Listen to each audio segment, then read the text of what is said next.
All right, ladies and gentlemen, we're back. Going to keep it short, sharp, and sweet today, just like the Dolphins did in the game that just ended a second ago. Dragons, I've got a lot of comments for you, but unfortunately, the way these recaps are structured, we're going to start with the Thursday night game Another where one with your team. glory, South Sydney till I die, went to Suncorp and laid an egg. I could kind of argue that both teams kind of laid an egg They in were this bad. one. Full-time score maybe flatters Brisbane a little bit, but then again, it kind of flatters South Sydney as well. How? Because, I mean, like, before Latrell's backdoor tried, it was 28-12, which... That's about right. South I think 28 to 12. South's played, like, literally played good for 5 minutes. So Well, they did that last week as well. That's I know. Yeah. It seems to be a theme with these guys, but a 10-point win for Brisbane, which they cashed the early line of 4.5 and the late line of 8.5. So maybe you feel a bit hard done by if you got the points with Souths from 8.5 going back to 7. But with the way they played, you just take the L on that one and keep it moving. What was your analysis for that game, Chris? Well, if that was 10 and they backdoor covered, you'd be like, oh, maybe I don't deserve this. Yeah, Because they were pretty bad. That's true. South played good. I think they did exactly the same thing they did in Vegas. The other team dropped it twice in the start of the second half, scored 2 tries. And that's all South did, dropped it off the next set. As for Brisbane, they were okay. I think They were okay. they've kind of they've taken a step back. And we said this in the preview for the round. We said this in the preview for the whole season, is that the 3 losses for Brisbane were huge. And I'm going to say it every single week. It definitely was, because you can tell a huge difference between what they were last year and what they were this year.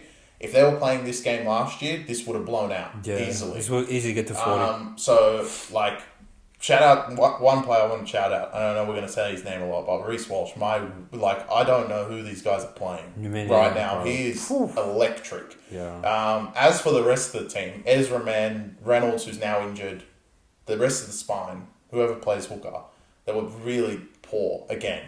And look, the forwards are okay. Haas had a pretty good game.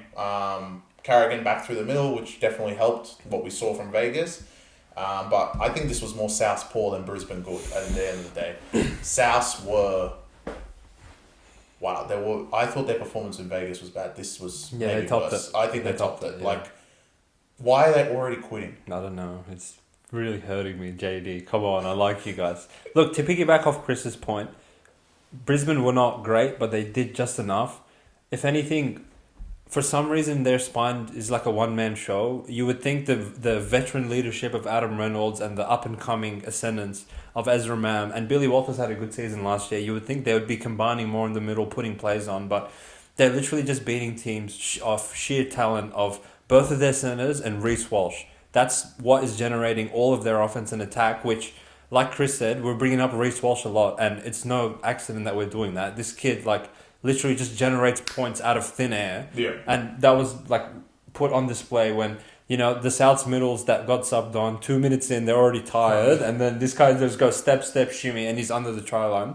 Souths are down 12-0, and you're thinking, oh, fuck, this could get ugly. But then, one thing I actually want to bring up with Brisbane, and this is becoming more and more evident every week, is they're getting off to these physically imposing starts 20 minutes into the game, and then as soon as Haas and Carrigan come off, it's like you're dropping off from Mount Everest to the floor when you bring on Fletcher Baker, Kobe, whoever Jensen. the bum, Jensen, I can't look at him, and Smoothie, Tapau, it's a massive drop off, and these other teams are really getting into the physically dominating the backup forwards that come in, and that's why you're seeing teams like Brisbane essentially invite these teams back into the games that they're in. So I really struggle to see Brisbane being able to fix that throughout the year. There's not much room in their salary cap for mid-season recruits or anything. So I say this while we watch the games, you can't have it all, because you can't have it all. You can't have Reece Walsh, Haas, Reynolds, Carrigan, and then Cobbo on one side, Stags on the other side, and just bring on, we have a great bench as well. We have a great hooker. You can't have it all. So I guess they're stuck with what they have, which is better than a lot of other teams in the league at the moment. But That's something I'm going to be keeping my eye on to see if they can address that going Few forward. injury clouds coming in next week. A few injury clouds. Which is their stars. So that's a Adam Reynolds has played his 2 weeks, so as normal, he's due for his 4-week spell. And Haas, unfortunately, he did have a bit of a limp through that game, and now it seems to be a bit more serious to the point where he's going to have to miss a game or two. So they're going to be going to Blue Bet short-handed, it seems, and we're going to be previewing that a few days from now. Don't want to get too ahead of ourselves, but actually, there is one troll that they could get that might fix the bench. What are you thinking, mate? Pango. Well, look, I'm physically good. He can offload the ball. He's better than Kobe. He's better than the bench that they already have. Mate, if you're bringing Pangai, like this all goes back to dogs. All right. A lot of this league is about value. If you're signing Pangai to be the spearhead of your forward pack and you're going to pay him $800K to punch out 20 minutes at front row to start the game and be like lazy in the middle, that's not smart. Correct. But if Kevy's going to sign him to bring him off his bench to keep that production of, like we have second phase through the middle, we have a really strong big body that's hard to tackle and he's mobile. Yeah. That's amazing. I think that's a hell of a signing if they can get Pangai. Well, I don't think he'll be expensive. No one wants him. And I think he'll help Brisbane a lot. And like Haas really only needs the 20-minute or 25-minute spell that Pangai comes off because then you just bring on Haas anyway. So, like if he can just do a good stint 20-25 minutes, Kevy, listen to me, mate, grab him. And he's played the majority of his career in the back row, right? So if some bullshit happens like, Pia Kiro did his HIA in week 1. You don't have to go and put Carrigan out wide. You can just bring this guy and he can do the job there. So if maybe like people on face value will laugh because it's Pangai, he thinks he's Rocky Balboa, that's fine. But if they were to sign him on the cheap, I think that's actually a steal. Looking on the other side of the equation here, Souths, you now have not covered 9 games in a row dating back to last year. So there's something in the water in South Sydney. I'm not gonna lie. I struggle to put my finger on exactly what's wrong with you guys, but it's really scary. Well, the quit job actually started last year. Yeah, when they quit to Knights, and then they had a do or die game against Roosters, and they quit that as well. It's scary to think what's going to happen going forward with that much talent on your team. But the big in next week, which will be in the preview, will be Wyden, which I think is massive for South. But we'll see. I think this week they were just shitter than Brisbane, basically. Look, if you want to do glass half full with Souths, they went to Suncorp and completed 52%. So most teams, if they're going to go and do that they're going to lose by 40-something. The fact you only lost by 10... I will give you the benefit of the doubt, but you better fucking play good against Roosters this week, all right? All the chips are pushed to the middle of the table. You start 0-3, and you're done. You're literally finished. So come on, Souths, get it together, boys. Let's go. Yeah. All right, on to the next game. Sharks, Dogs, the floor is yours. I'm beating a dead horse. I'm just going to say the same garbage every week. So the goal line resilience from Dogs, extremely encouraging. Set after set after set, you guys defended for a long time. Went to halftime tied at 6-all, and literally your offense let you down. Anytime you would get the ball, it would go to Hutchison, and then the ref, even before he was tackled, he would just call held because he knows he's not going to pass. Thank God he's not on the left side. Critter and Kikau would never see the ball again. And Taff, you just shit. I don't hate Tapal, and I don't like Taff. He's garbage player. I don't like Taff either. Imagine the message you're sending the rest of your team that, you've never played footy before, right? But, in the locker room before the game, you look across from you, at the guy across from you, right? And imagine, Brisbane, right? You look, right? Reece Walsh is there, Selwyn Cobo's there, Payne Haas is there, Carrigan's there. Dogs look around, Hutchison's there, Taft's there. It's you're already going to quit, bro. Of course you're going to quit. Well, and let alone when he goes out there and drops it. Errors, look. Dogs need to be perfect, error-wise. They need to figure... The most important thing for Dogs, their goal line defense, their whole defense was... You could argue great in a way. I would, yeah. To keep Sharks to 6 points is fantastic. The second half, if you cannot get the ball into the in-goal or do anything offensively, you're just going to concede points. Yeah. Especially to good teams like Sharks and Parramatta. And you guys have done this back-to-back games. Sharks... Look, they actually, in my opinion, Parramatta probably gave you a little bit more chances than Sharks did. Sharks actually, they looked like you guys were not going to score 1 point defensively. Literally, yeah. Like both back-to-back weeks for the Sharks. We'll get onto the good side of things before we keep going. Thought of something troll. The good side of things was Sharks defensively look fantastic. Can they keep it up the rest of the year? If they can, they're going to be a threat because we all know Sharks can score. That was never an issue with Sharks. It's that they just concede points. But back-to-back weeks, Dogs were going to take it with a caveat because they're shit. They can't score. Yeah. But last week, they also conceded 0 to Warriors in the second half. Back-to-back weeks, not conceding in the second half. Sharks look good. Dogs, there needs to be some changes. Look, Serraldo, I know you're not the Baz to change your fullback within 2 weeks, but I think you're going to need to because the week coming is basically do or die, in my opinion.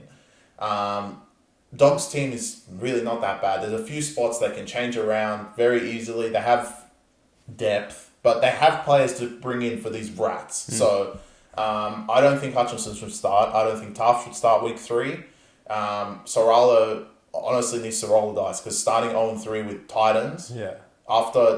If you're going to be that good defensively in back-to-back games and then lose to Titans as well, then everything we're saying about you guys being great goal line is just pointless. Yeah, literally. That's it. That's I couldn't agree with you. Dogs, this is your blueprint, all right?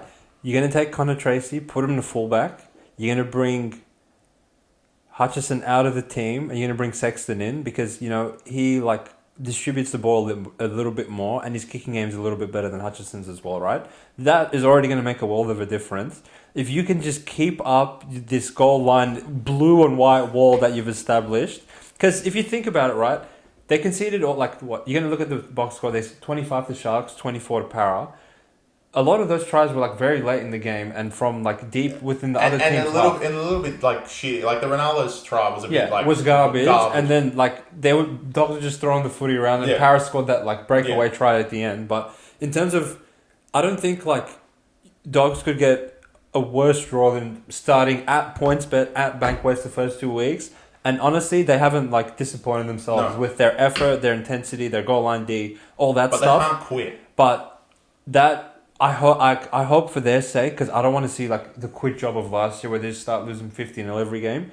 I hope they take the positives out of that and build on it. Now you have an opportunity. You're back in Belmore. You're gonna have a packed stadium cheering you bums on to beat Titans, who literally got molested by Dragons.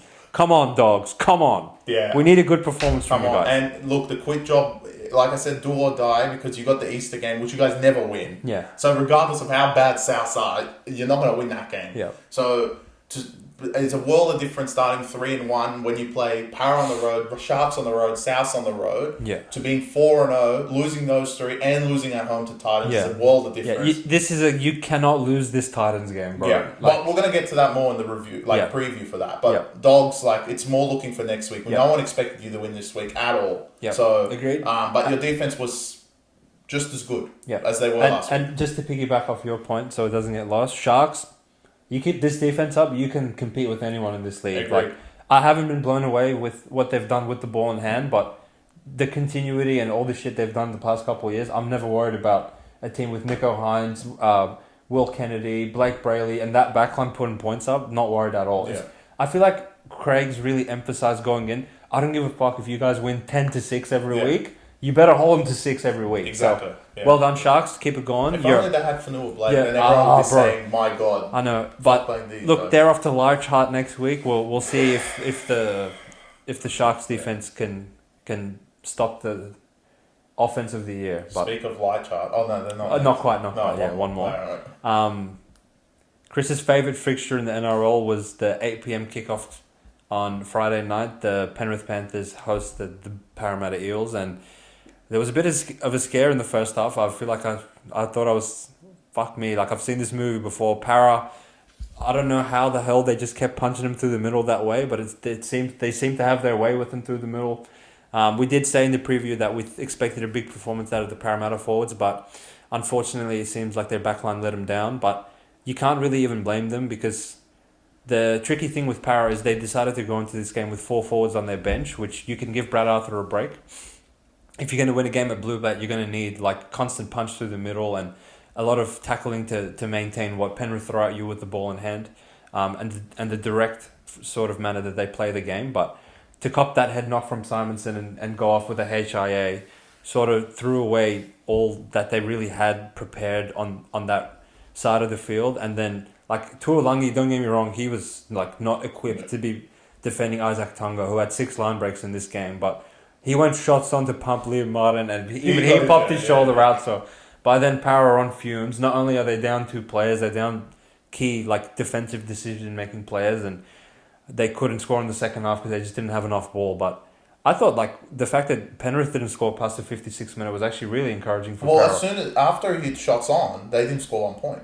Yeah. So they put, I think, Cartwright out to centre at that point. Their third centre for the game. You're done with your point before. No, that's all it is. I think reading into this game forward thinking is kind of pointless because I think both sides did what was. I think Para impressed more than Penrith, in my opinion.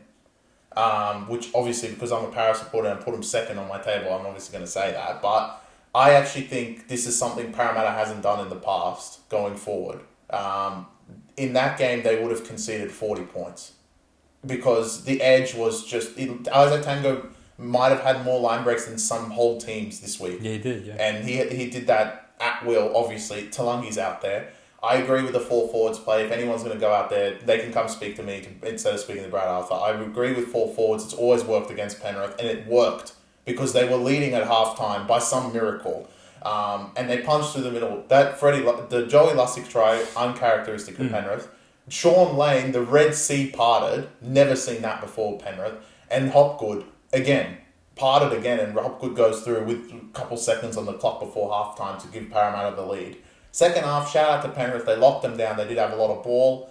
But from the 56 minutes, Penrith did not score 1 point going forward. They finished on 26, and Parramatta with what they had in the first half.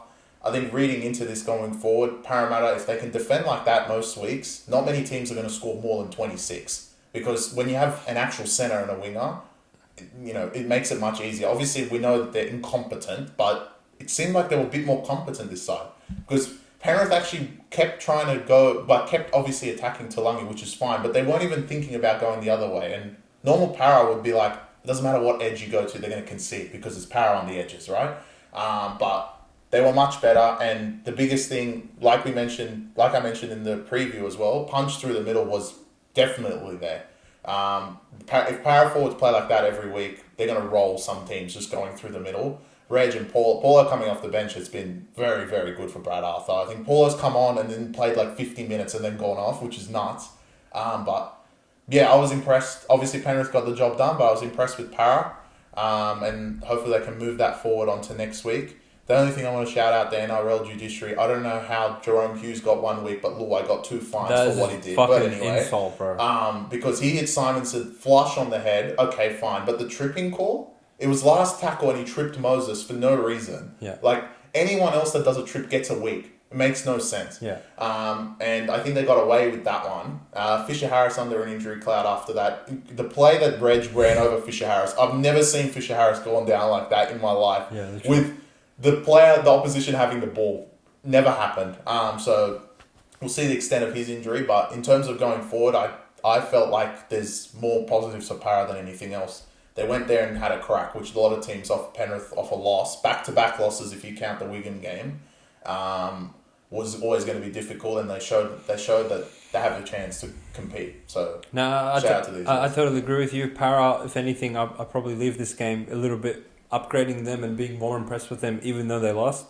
This line closed at -7.5 and essentially falls right on the number. And with all the bullshit that went against Para, I think you could probably argue they were the right side going into this game. But I think we played this even safer by giving out Penrith winning margin 1 to 23.5.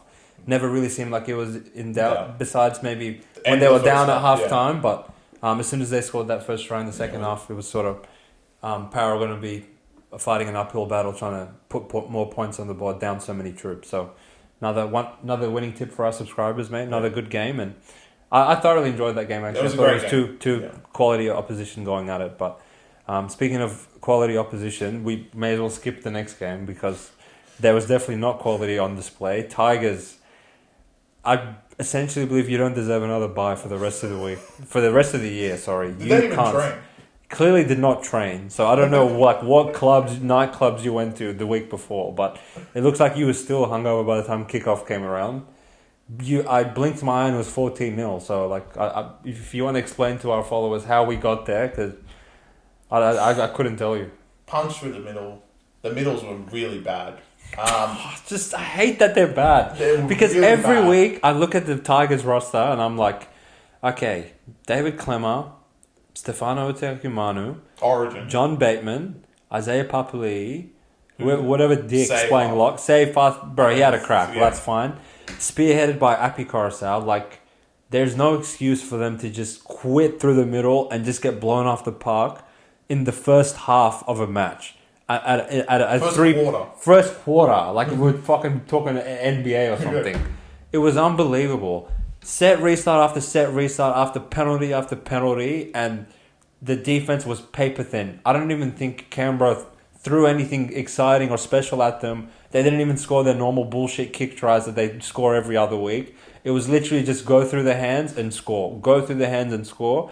And nothing epitomizes how ill-prepared Tigers were more than when... Remember the quick tap and they went short side and Jaden Sullivan's just sitting there doing this, thinking what colour he's going to dye his hair next week. It was fucking shameful. And the thing that pissed me off even more was the 5 minutes that Tigers actually... I was like, fuck, they're possessed. What did they do well? They held the ball. They did some second phase play through the middle, which, I mean, there's one particular forward. He has never offloaded his entire career, so that's fine. But it just shows that they do have a little bit of strike on their edges. Between Bateman and Papali'i, like, I thought they were getting their head through the advantage line. Quick play of the balls. Bullard needs his hands on the ball as much as humanly possible because he's the only semblance of life for this team. And the only half compliment I can give anyone was Lachlan Galvin on debut. I thought like he went down swinging and punching and trying as much as he could, and he made his tackles for the most part, but I feel like the rest of the team really let him down. Canberra, back-to-back weeks completing over 90% with the ball. And drop the ball. The annoying thing is, drop the fucking ball. But in saying that, like, they're actually playing an expansive style. Like, they're fucking throwing the footy around. Their stupid forwards are, like, ball playing in the middle of the field where normally, like, at least Emre Gula would drop it once or twice, but they're not making any errors. They're throwing the footy around. They're being physically imposing in the middle, and they're 2-0, which I don't think anyone could have probably guessed that. This line closed at -6.5, 8 in some places, depending on where you looked. We gave out the Tigers +8, and that's probably why I'm so agitated recapping this game. And because a free play as well. I really thought, like, how can Raiders go from +8.5 one week to -8 the next week off one performance? But I'll put my hand up, and I feel like we were on the wrong side of that game. If this game played again tomorrow, I would not be touching Tigers with a 10-foot ball. They were really, really bad. Well, this is Tigers. You expanded it enough, and I'll explain exactly what the problem was. Clip this, because this is exact analysis of that Tigers game. You guys spent the whole off-season, after winning 4 games in a season, you spent the whole off-season and a bye organising your offense, getting players around, and you put in an 18-year-old, which we didn't even expect to be selected round 1, and he was running the offense. Yeah, literally. He was ordering players where to go. A young kid went to Canberra and said, you go there, you do this. Yeah, okay, we can do this play. Come on, Tigers? Yeah. This is ridiculous. It's really bad. What is this? Sullivan, honestly, you got one more week. Wow, already? He's on the hot seat. You got 1 week. Because you were horrific. To be that bad, to be taken off in the 57th minute for Caesar, who can't even run... You're figuring out... No, you know what? You know, you're saying what colour to dye his hair. He's trying to figure out which hair dye Coruscant has so we can copy him. Because he thinks he's Coruscant. Unbelievable. Honestly, Galvin, shout out to you. You better be selected next week because you played great as far as I'm concerned. The rest of you idiots, other than Papali'i, you look like back to resemblance to yourself. You looked okay. The rest of them were horrific. Coruscant played good as well. He's like the only... You would expect that one from player. Even Buller, like, you can't say anything because they have those two. But Galvin impressed me a lot. Agreed. So he better be in next week. Sullivan, you have 1 week as far as I'm concerned. Get him out. That might be like the shortest leash in the history of the BackYourself podcast. Nah, he didn't even defend. Yeah. He can't even defend. I can't believe he used to play hooker. No wonder the Dragons kept losing.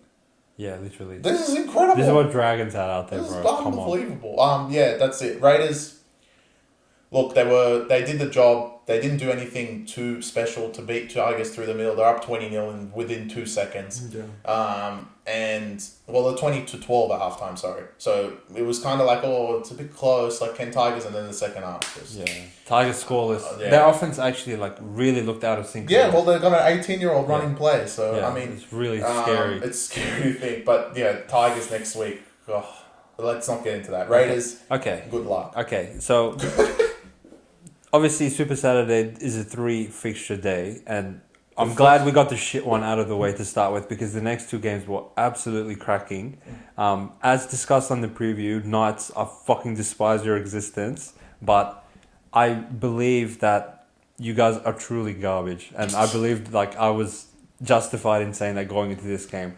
Cowboys literally looked like they were on Xanax in that first half, dropped the ball 55 times, and the only bullshit you guys managed to score was Adam Elliott's essentially 3-try masterpiece, because he walked through the Red Sea 2 times and then he kicked the ball for no reason and it bounced to Greg Marju. Outside of that, I don't know, Adam or bro, what you said at halftime, because your team came out there and they were shaking on the field. They quit. They literally quit. What was it, 12-0? You blink and it's 12-10, and fucking Wally Lewis is coming off the back fence, rampaging. Now, Daniel Saifidi, shout out to you, because you actually changed the entire momentum of this game when you killed Jake Granville with that like huge shoulder that you put on him. I felt like Cowboys were not going to drop the ball for the next hour if that didn't happen. And typical dickhead Cowboys, they concede 2 seconds later. Well, they had the kicking masterclass of Aaron Elliott. So. Yeah, essentially. So then this got to 20-12, and then you're thinking, oh fuck, like typical Cowboys are going to get deflated, and then they're just going to start like either throwing the footy around, doing stupid shit. But I feel like contrary to Adam O'Brien, whatever Todd Payton said to them really fucking woke these cunts up, because in the first half they looked unrecognisably arse, and then in the second half they played to their strengths a bit more. They played through the middle. I feel like they scratched and clawed, and it was a really, really well fought, hard, tough nails victory that the Cowboys of last year probably would lose.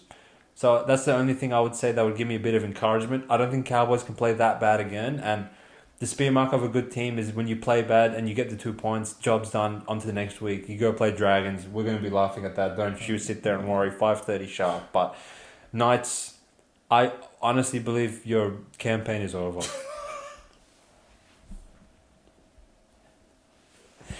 Like, you're going to play Melbourne and then go to New Zealand, and you're going to be 0-4. So that's all I have to say for you guys. What was the point of 10 beating last year? Well, we'll get to the other team of this fixture that I'm going to discuss. But like we mentioned in the review in round 1, anyone that played Cowboys that week would have lost to them. That's how good they played against Dolphins, which we figured out why. We'll get to that in the last game. I wish they were first. But our point was, Cowboys are very high variance, and you saw that on Saturday. You could not believe how many errors of who. Val dropped the ball, getting the ball from dummy half 3 times. Yet alone, he missed 2 kicks on top of that when he was kicking everything last week. It was incredible. Yeah. Anyway, they got the job done. Knights, you guys should be fucking ashamed of yourselves for losing that game. You guys must be so deflated. Losing to Raiders at home, 13 plus.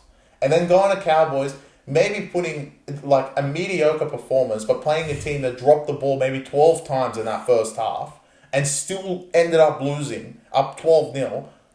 And, no, sorry, disrespect. It was 12-10, and then you scored the dog dick try to make it 18-10, and you still managed to lose from there.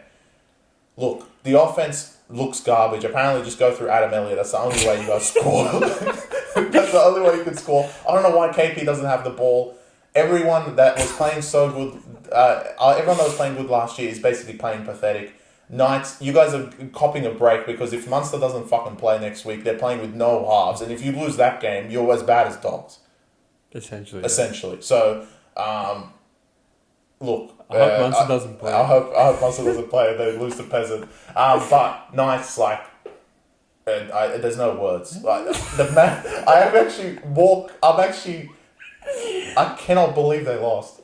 Yeah, I know. For Cowboys playing that, anyone that plays that bad deserves to lose. They will, like, always lose, bro. They can't lose. But Knights. It's nuts. Like, what analysis can we have on them? So they managed to lose to the Chatty field goal, which I actually thought, I don't know why he was taking it sprinting. That's the only time he sprinted the whole game. I was like, why is he sprinting from dummy half and then he just puts it up and it goes in? I was like, it's nice. But yeah, well, look, Cowboys already had chances to me. I thought they messed it up because Val missed the kick, obviously. Yeah, literally. After the Nanai try, but they found a way, and Knights, again, like, the first week was embarrassing. This week, you played a team that played, you could argue, worse than you, and you still lost. And I want to reiterate, for those that didn't catch this game, you might see the score and see, oh, it was 21-20. Knights, must have really played good. They were not good. I want to confirm that this was a battle of who's shitter than the other team by the end of the game, and that was Knights. Honestly, Knights were going to kick, they kicked the ball and chase and they held them in. And then, for literally no reason, Kalen had the ball in his hands and just dropped it for no reason. It's Knights. And, it's just, Knights are just reverting back to their old stupid ways. And we said, we really have a question mark over their spine coming into the season because we've said it before. They caught lightning in a bottle, and intrinsically, Crossland and Hastings and Gamble, these cunts are not good. So that's why they pegged the ball at Adam Elliott 10 times a game and say, make something happen. Outside of that, Ponga doesn't get the ball enough, and they just try and do too much tricky shit in the middle. It doesn't work. So I don't know, Cowboys literally gave it to you on a silver platter and you still lost. And going, having a golden point game in Townsville in that humidity and then having to back that up by playing Melbourne next week, you're so fucking lucky Munster and Hughes probably are not going to play. Otherwise, you would literally die. Yeah. But we'll save that more for the preview.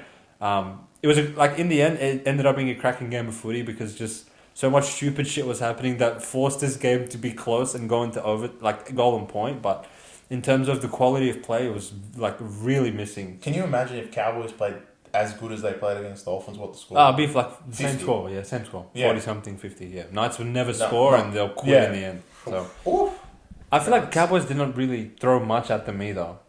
When they tried to throw the footy around, they kept dropping it, and then they were okay. Well, that's Cowboys. Play conservative in the second half, and then Knights where was Kalen on that last grubber? He was so tired. He must have been so tired, but I guess you can't.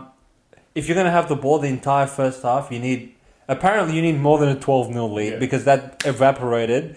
Because I don't know what Adam O'Brien said at halftime, but moving on to the game of the round, this was the game of the season so far. Yeah. I mean, I know we're only 2 games in, but we already have our try of the fucking decade and our game of the season. The Warriors lead by 8 points with 3 minutes to go, and I don't know what possessed the Melbourne Storm. They look insane. I was speaking to Chris off air before we came on this podcast, and Melbourne by far have been the most impressive team so far. I know we had our question marks going into the season, but so far without their best forward and their best player, they have shown that they are fucking coming into season 2024 on a mission. And I thought the Warriors had them, but they just couldn't hang on for that extra 3 minutes. We're going to get into the play-by-play sequence, but what did you think of this one then? It was a fantastic game. I think it just shows how good the Melbourne spine is at full strength.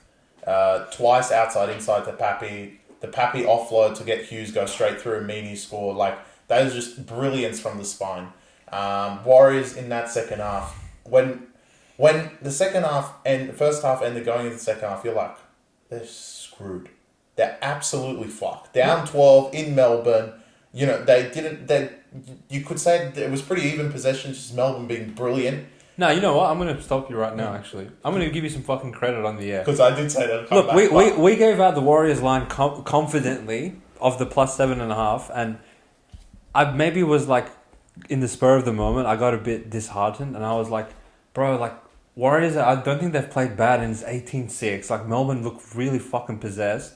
And Montoya, right before halftime, had an opportunity to score that try to make it 18-12, and I thought, oh, fuck, if they get the ball again, I don't really trust our offense. But Chris was I think they can win outright from this point forward. Warriors, they didn't really do much wrong, and it was just great sheer play from Melbourne to get to that 18-6 lead. But every time Warriors actually got in their 20, Sean Johnson, take a bow, he was picking them to pieces, and the way that the Warriors were playing through the middle seemed like they were working quite well. And it was just a matter of time between like those Melbourne degenerate forwards coming on and like letting them down in those key areas. But so I just wanted to get you on record that you're the only cunt in Australia that actually said they might win. They can probably win this because they weren't doing anything dumb, really. And they cleaned up their errors in the second time. But this is just like, there's just some coaches that know what to do at halftime. And Andrew Webster must have said something, just hold the ball. You guys are going to win this game if you hold the ball. And they pretty much this close to winning, right? They held the ball. Sean Johnson was fantastic again. As much as I raved up Para on a losing team, Warriors were the best losing team. Para and Warriors were probably better than some of the winning teams this week because of how great they played. Warriors, to be 0-2 with the two performances you've had is disrespectful. You guys should not be 0-2. I don't think anyone's writing you guys off for the first two games. Maybe the first one, score something in the second half, yeah, but you proved that you guys can score to beating Melbourne, almost beating Melbourne, scoring 26 on them when Penrith scored 0. That's crazy. So you guys were definitely much better. Melbourne, Scary, you said, Hassan, like the most impressive team so far this year. Without Munster and Nelson for back-to-back games. Oh, okay, you can say they're both at Amy Park. We get it, but to beat two top 4 teams that you guys, one of them you guys got smacked up in the first prelim. It's been very impressive. And you could say both teams were full strength as well going to those stadiums, and definitely not full strength. Literally, yeah. The Melbourne forwards yet again did their job, and if they just do their job, we know how great the spine is, and the spine has been fantastic. Hughes looks out of his mind at the moment. My God. It just seems like last year he must have been under an injury card the whole year because he looks electric. Yep. And obviously Pappy being back, it's just a great flight. I think the biggest thing is when they get you to your 10, they can beat you with the spine and they can beat you in the air. The wingers have been playing great. They've been catching everything in the air, which seems weird because Coates used to drop everything in the air, but now they seem to be doing everything. And Coates, shout out to you, that's just raw talent. Putting that down in the corner. That's insane. You have no numbers. Dallin did everything he could. It's just so talented, just great talent to put that down. But Melbourne, even if they lost that game, you would say they were impressive. So maybe a little bit more credit for getting 2 tries in 2 minutes. Not many teams can do that. But Melbourne, definitely the most impressive team so far. Next week's a bit of a shame with Hughes getting that 1 week for I don't know what, but Chris Butler was in the way anyway. And as far as I'm concerned, they should just... It should be like a HIA. They should be able to reset their line. Yeah. Like, he obviously got tackled, but then if the problem is, if Warriors actually scored then, it wouldn't have been no try because he's in the way. Yeah. So... How can you not stop the game? Because you're going to concede anyway. You just reminded me of the stupid Dogs game where Dogs literally had that try taken off him for a mutual infringement because Ziggy was fucking set a screen on the goal line. Where this cunt did the same thing, but I think like the try scoring play, like one of the Warriors players got tackled and then they scored on the next play. That's why he didn't bring it back. Yeah, that's what I'm saying. But that literally doesn't make no sense. When they say like this player needs to get off for a HIA, like they've been called, they stop it. Yeah, they should stop the game. They should do that because look. Yeah, if Warriors scored then, it would have been no try, and Melbourne would have reset. And but then if they play the ball and then they go score in the corner, which obviously they broke the line, Melbourne were out of players. They were always going to score. Montoya was by himself. And on top of that, to put that on top of that, is Hughes gets a week. Yeah, makes no sense. That's just shameful that he's got in a week. So yeah, Knights might be getting lucky next week. It depends how possessed Melbourne are. Like if they're that possessed to beat them without Hughes and Munster, then sure. And the good thing for Melbourne, I guess, is you can give your hearts out and just, throw the ball around in a sense because you have a week off and then you have both them back and Nelson back at home to Brisbane. Good luck being there. Shout out to Melbourne. They've been playing fantastic. Whatever Bellamy said to these rubbish forwards that we said at the start of the year has been working. They're possessed. No takeaways and both teams are very good. Honestly, from a handicapping sense, you're going to have to give me like 14 or 16 for like if the average Joe team goes to Melbourne and Nelson and Munster playing, they can run a score up like in a heartbeat. Yeah. Well, I think Warriors defensively are pretty good and the way they like pulled them apart with those 2 inside tries, I was like, holy fuck, like these guys could put 50 on the board. But luckily, I think there was a part in the second half where Warriors were like 15 from 15 completions and obviously, we know what the Warriors forwards, you give them that much ball, and then they have Shauno and Roger Tuivasa-Sheck and all those players coming out the back. They're going to put points on the board as well. So, It's funny, we go 8-0 in the first week, in the first game, and now we go 30-26 the next week. That's just how footy is sometimes. But do you feel like on that 2-point field goal attempt, it was autistic to do a charge down on the step back field goal attempt from way outside? I think in the moment it's a bit different because if he kicks that, then you tie the game. I still think there's a few rules in this game that need to be touched up. Not the short kickoff, and they fixed that for whatever reason. Is that the charge down? There is a very rare occasion these days that you get a charge down, the ball comes back to you. Yeah. 99% of the time, the ball goes to the other team and they get 6 more tackles. Yeah. Which, putting pressure on the ball is one thing, but actually putting your arms up to charge it down is another thing. Obviously, if your actual intent is to hit the ball the other way, right? The rare occasion it taps your finger and goes to the Warriors anyway and they win that game, okay, they could have done that and got lucky, but the charge down in general needs to be a bit more, okay, this player actually meant to charge it down, not intentionally knocking it on, giving them 6 more tackles. It's a weird rule, it's a grey area because I don't think a charge down deserves a full set, in my opinion. Yeah. Because then there's no incentive to charge down because the only reason you can charge down is just like if you're guaranteed getting the ball back, which they don't get the ball back. Half of them are diving for it. They're on the ground like this. Yeah. How are they going to go get the ball? And the other team is obviously all there behind the player. Yeah. So it makes no sense. But yeah, I would have went for the charge down. I know it's peasant. Like me and you would have been like it's peasant. He's not going to kick it. Yeah, but literally. in that situation, it's a bit different. And Warriors were kind of a bit shaking because they were like, well, Pappy just fucking scored. Yeah. We're a bit in trouble here. They're making a lot of meters. We're in trouble. I mean, like, so it's fair on the moment. Even defensively speaking, like all the Warriors players were there on that last try, and Dallin literally shoved this guy 5 meters out of bounds, and he scored anyway. So, Warriors go back to New Zealand to play Canberra next week with an 0-2 record. Canberra 2-0, so probably like not reflective of either of these two teams because the bookies obviously still have Warriors as 6-point favourites at home. So we'll obviously be breaking that one down come Wednesday, but Warriors, you are probably the unluckiest team in the league right now to be 0-2. That is not a reflection of what you guys are as a ball club. But this afternoon at 4 p.m, the battle between Manly and Roosters was the follow-up from week 1 with a chance of the winner going 2-0 to start their season. Obviously, Manly just put themselves in a great position starting the season 2-0. Probably not the cleanest game ever, but it was, to me, I don't know if you disagree with me, Chris, but I felt like this was a game that Roosters probably won more than... Roosters probably lost more than Manly won. Not saying Manly didn't deserve the win because they were better on the day, but I feel like Roosters never really gave themselves a chance. They were down 10-0 to start the game and sort of always chasing their tail, and even when they got back in to make the scoreline close, they just never got through their sets properly. And typical Roosters degenerate performance that they're good for once every couple of weeks, where they just, I don't know, they try and play like a little bit too expansive and they just don't respect the footy at all. And the issue is, like, look, a lot of teams don't complete great every single game, but Roosters are actually the one team that, along with Souths, will compound their dog shit errors with multiple 6-agains and penalties to just insinuate even further to like not even give themselves a chance. And that was reflected 21 errors from the Roosters and 13 combined ruck infringements and penalties. You're never ever going to win that game. I don't give a shit how many 100-meter tries Dom Young scores. You're just not going to win. So. Yeah. And they had a chance. Like, when Dom Young scored the intercept, you were kind of like, well, if Roosters get another set on their line. They were actually scoring when they get to Manly's line. But too many errors. Manly, the one thing I want to prop to them as what they've improved upon the most is getting meters out of their own end. They've been great.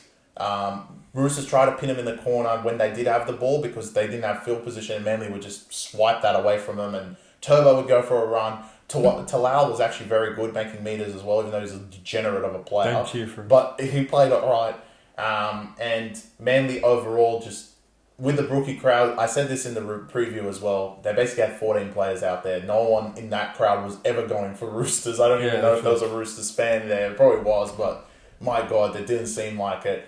And Manly start 2-0. Maybe with the first win, I felt like they were very expansive. They were playing like Vegas footy, basically, and they they beat the shit out of South. Yeah. Today was more conservative. They knew it was going to have to be a close game. Roosters were great on their defensive line, but when you have threats like Olakawatu out there who looked Possessed like, I'm again. hoping he's not injured because we need him for New South Wales. He's possessed. He just any time you leave him 1-on-1, it's always going to be a problem. And Roosters probably have the best around him to defend him. Like they have good defensive centers. They're both great centers, and they're both very athletic as well, so they can go help Kiri.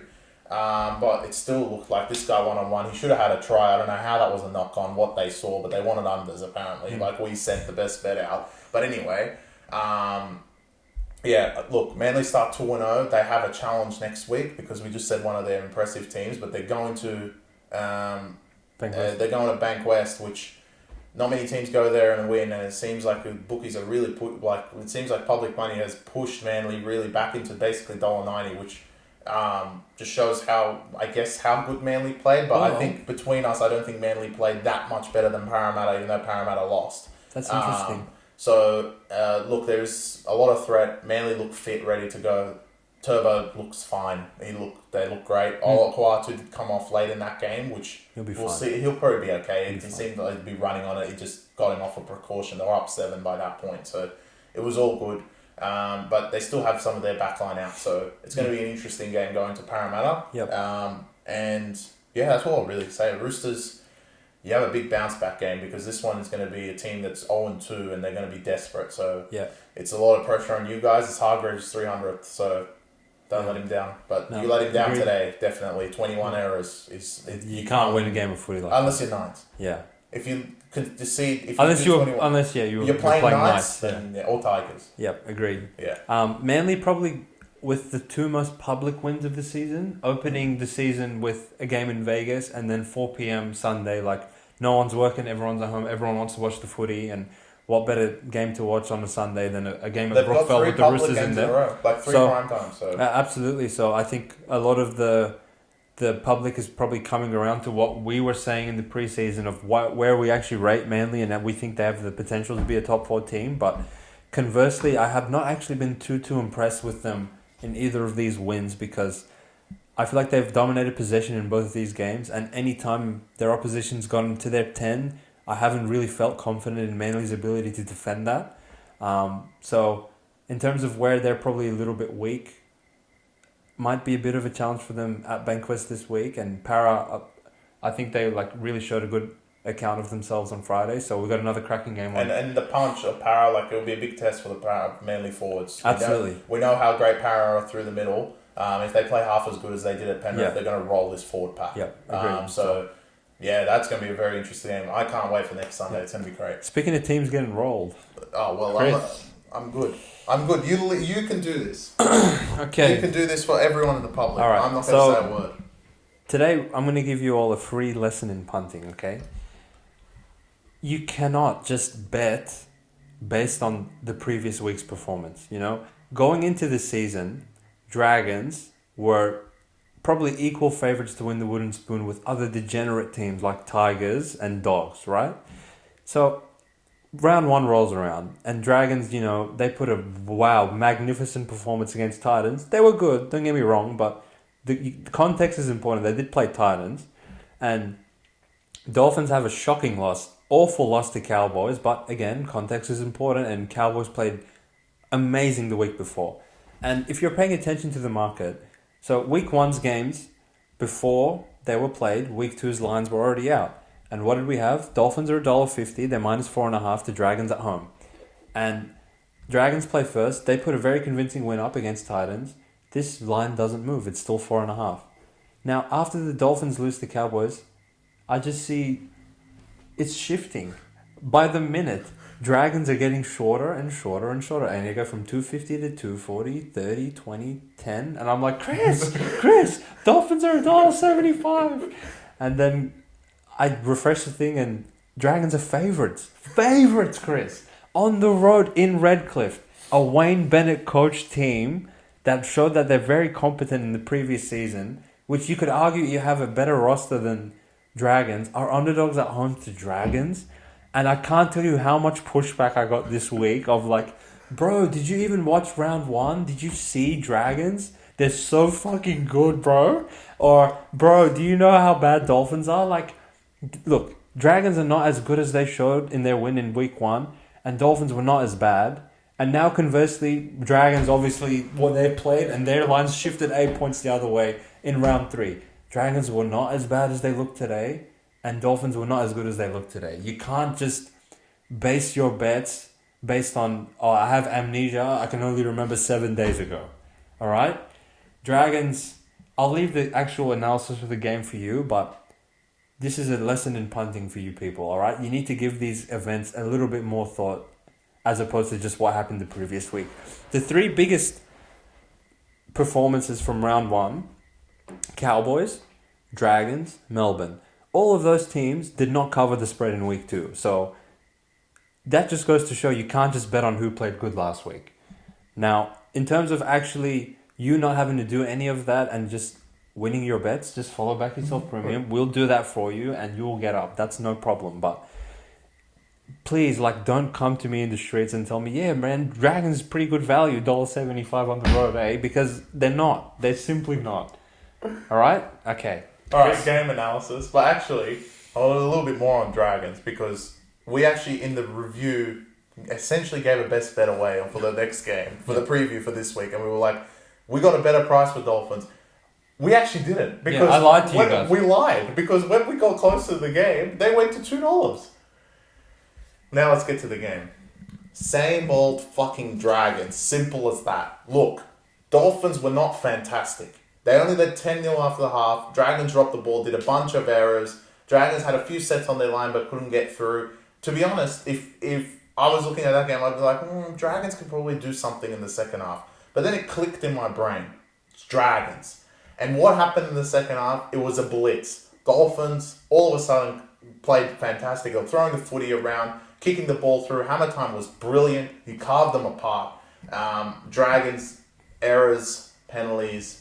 Dragons being Dragons. Quitting. Just quitting. And to lose 38-0, it's the biggest margin of the year so far from winning by 24 against Titans to going all the way the other way. But it has been the biggest margin so far by losing by 38 points to 0. They did not score 1 point past Dolphins. We slew Penrith last week, so we're going to slew Dragons this week. To not score 1 point past Dolphins is embarrassing.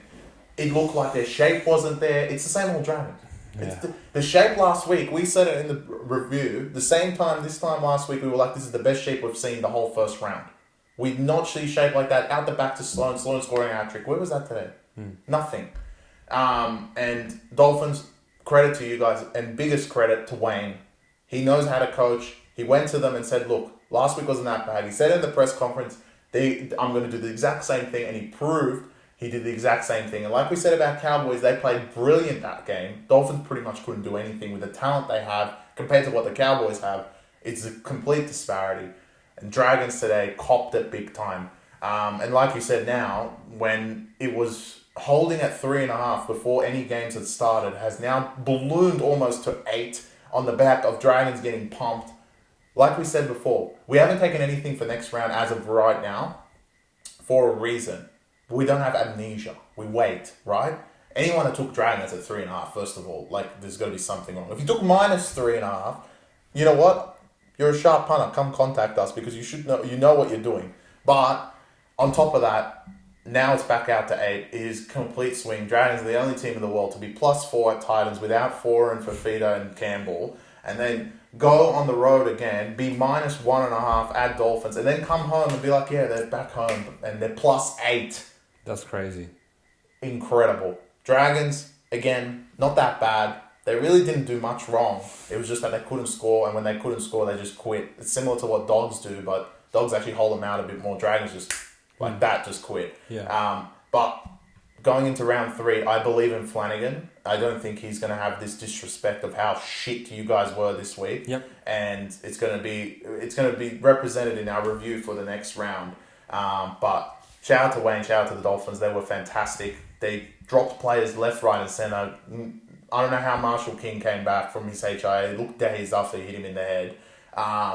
And Nicarima was out. They were playing, I don't know, Donahue and Pluth was playing hooker. It was just all over the park. And Dragons still couldn't get through. And then once you can't get through that, and the boys come back on, You're always going to concede. And Dolphins put on a show to end the round and have They the did. biggest It was margin actually so very, far. very bloody entertaining. Yeah, all of a sudden show they have put a on. positive Point differential. and Dragons have a negative one. Yeah, that's hilarious. Just incredible. But I think like Chris did an amazing job of actually breaking down the game play by play. I want to actually reiterate that essentially what's happened in these last two games is more of an indictment on Titans, than anything else. I don't give a shit about Dragons in terms of they look great or bad, but the way like they dominated Gold Coast and then got pumped today by Dolphins really just like we know what Dragons are. They're Dragons, right? They're not an amazing team. They don't have that much talent. They make stupid errors, but they're gonna have a crack every week and they're gonna win some games. Titans, they're the team we thought, oh fuck, like they're coming into the year with some hope. They were abysmal. Yeah. And they were the one team we didn't get to watch this week because they were on a bye round. But Which is a shame. now they go to Belmore next week, and all eyes are going to be on them because you back that up. Essentially, you start the season getting murdered by Dragons and Dogs. That's going to be hard to bounce back from. So, Agreed. Again, well done, Dolphins. Never in doubt, in our opinion, that a Wayne Bennett coach team is going to get pumped in round one and then not come and put a big performance in round two. Did we see 38-0 coming? No. Obviously not. Dragons, I think they got a bit unfortunate in key moments of this game. Like the Michael Muller just ground the ball. And a few other like iterations. The Zach Lomax when he challenged the Dolphins player in the air and they called the knock on. Like it's marginal, but the call's right. But that sort of shit was going Dragons' way the last week. Today didn't go their way. It went Dolphins' way where it didn't go their way the previous week. These sort of like ebbs and flows happen in footy sometimes, but I feel like the way once the outcome of the game was decided, the way Dragons let those tries in, Shane Flanagan's going to be really pissed off at them and he's going to hold them to a higher standard. So I expect a good bounce back from them. Coming back after 2 games straight to open the season in Queensland. Now they go back to Jubilee. I expect a better performance out of them. Yeah, I agree. And he's going to kill his son. I think Flanagan had 3 errors that game. It's not good enough. But compared to week 1, when he was playing like Showtime, he scored the try, no one was saying it. So we're going to shout out the Zerafos brothers. Even though the Dragon supporters, they're not going to like this. But we called it. Yeah, we literally called boys, we're sorry. Like we know you guys were on top of the world last week, and now you're down in the pits. But we'll give you boys a cuddle, and it's going to be all right. There's going to be another Dragons win coming. Just be patient, boys. But other than that, I think we did a bloody good recap, mate, and we'll tune in and chat to you all a few days from now. It's just beautiful. Like breaking down footy and then recapping it a few days later. We put our necks on the line. You guys can.